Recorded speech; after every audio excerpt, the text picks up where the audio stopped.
ഞാൻ ഇതുവരെ ലൈഫിൽ ട്രൈ ചെയ്ത് നോക്കാത്തൊരു ഹോം റെമഡിയാണ് കേട്ടോ ഇത്. പക്ഷെ ഇത് ഫസ്റ്റ് അറിഞ്ഞപ്പോൾ തന്നെ ഞാൻ അമ്പരന്ന് പോയി. ഗൈസ്, ഞാൻ എപ്പോഴും യൂസ് ചെയ്യുന്ന തൈരും കസ്തൂരി മഞ്ഞൾപ്പൊടിയാണ് കേട്ടോ എടുക്കാമെന്ന് വിചാരിച്ചത്. അപ്പോഴാണ് ഇത് ഈ ഒരു സംഭവം അറിഞ്ഞത്.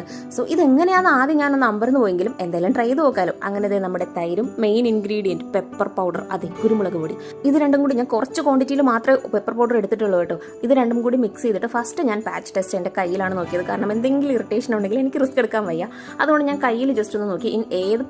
ഏത് പാക്കാണെങ്കിലും ഇതുപോലെ പാച്ച് ടെസ്റ്റ് ചെയ്യുക കേട്ടോ. ആൻഡ് അതിന് കുഴപ്പമില്ലാത്തപ്പോൾ ഞാൻ എൻ്റെ ഫേസിൽ ഒരു പോർഷനിൽ ഒരു 5 മിനിറ്റും കൂടി വെയിറ്റ് ചെയ്ത് നോക്കിയിട്ടാണ് ഓൾ ഓവർ ഞാൻ അപ്ലൈ ചെയ്ത് നോക്കിയത് കേട്ടോ. ആൻഡ് ഇത് ട്രൈ ചെയ്യണമെങ്കിൽ സ്വന്തം റിസ്കിൽ മാത്രം ട്രൈ ചെയ്യുക. ഫസ്റ്റ് ഞാൻ അപ്ലൈ ചെയ്തപ്പോൾ എനിക്ക് ചെറിയൊരു ഇറിറ്റേഷൻ ചില പാർട്സിൽ തോന്നിയാലും പിന്നെ അത് മാറിയിട്ടുണ്ടായിരുന്നു. അതുകൊണ്ട് ഞാനത് വാഷ് ചെയ്തില്ല. ആൻഡ് ഇത് ഞാൻ സെർച്ച് ചെയ്ത് നോക്കിയപ്പോൾ നമ്മുടെ സ്കിന്നിന് ഈ ഒരു ബ്ലാക്ക് പെപ്പർ ഒരുപാട് ഹെൽത്ത് ബെനിഫിറ്റ്സ് ഉണ്ട് കേട്ടോ. അത് ഞാൻ ഡിസ്ക്രിപ്ഷനിൽ ഡീറ്റെയിൽ ആയിട്ട് കൊടുത്തേക്കാം, ചെക്ക് ചെയ്ത് നോക്കുക. ആൻഡ് ഇത് 10 to 15 മിനിറ്റ്സ് ഒന്ന് വെയിറ്റ് ചെയ്യുക. അതായത് ഇപ്പോൾ ഓൾമോസ്റ്റ് ഒരു 10 to 15 മിനിറ്റ്സ് ആയിട്ടുണ്ട്. ഇത് വാഷ് ചെയ്ത് നോക്കിയപ്പോൾ ഒരു ബ്രൈറ്റ്നസ് എനിക്ക് തോന്നിയിട്ടുണ്ട്. പക്ഷേ നമ്മുടെ ഇത് പെപ്പർ പൗഡർ നമുക്കൊരു വീക്ക്ലി 2 times ആണ് പിമ്പിൾ മാറാനായിട്ട് യൂസ് ചെയ്യാൻ പറഞ്ഞത്. പക്ഷേ ഇത് വാഷ് ചെയ്തിട്ട് എനിക്കൊരു ബ്രൈറ്റ്നസ് തോന്നിയിട്ടുണ്ടെങ്കിലും എൻ്റെ ലിപ്പിൻ്റെ ഈ ഒരു ഭാഗത്തുണ്ടല്ലോ ഒരു ബേണിംഗ്, ആ ഒരു രീതിയിലൊരു ഇറിറ്റേഷൻ ഉണ്ട് കേട്ടോ. സോ അതുകൊണ്ട് വലിയ രീതിയിൽ ഞാനിത് റെക്കമെൻഡ് ചെയ്യുന്നില്ല.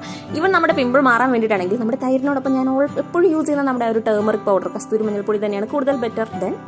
ബൈ.